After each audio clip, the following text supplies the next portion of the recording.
Nag-assume po ako na pwede po siya maging kidnapper or holdupper po.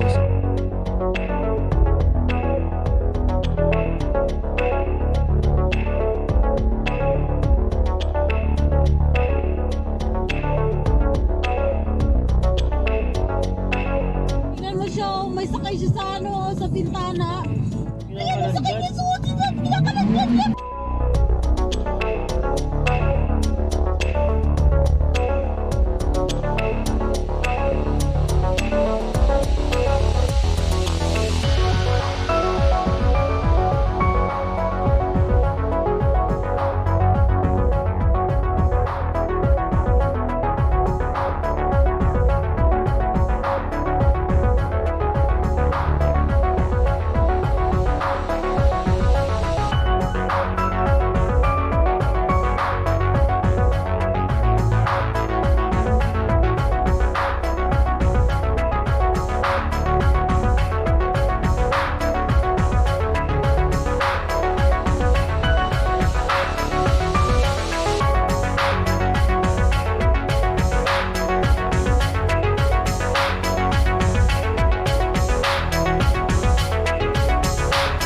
Din yung damit po niya kasi is parang all black po.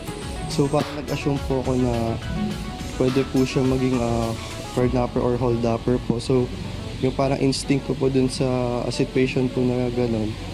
Ayun po, parang nagpanic po ako, natakot po ako.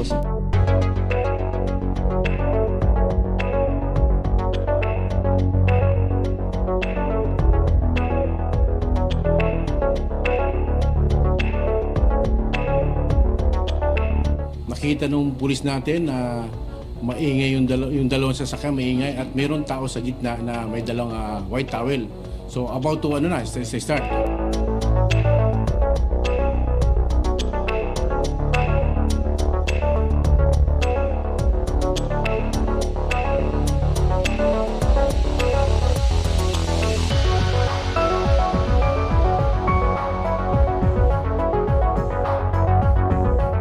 Tinas niya yung bintana ng kanyang sasakyan. Naipit yung kanyang kamay hanggang sa hinarurot na ng suspect.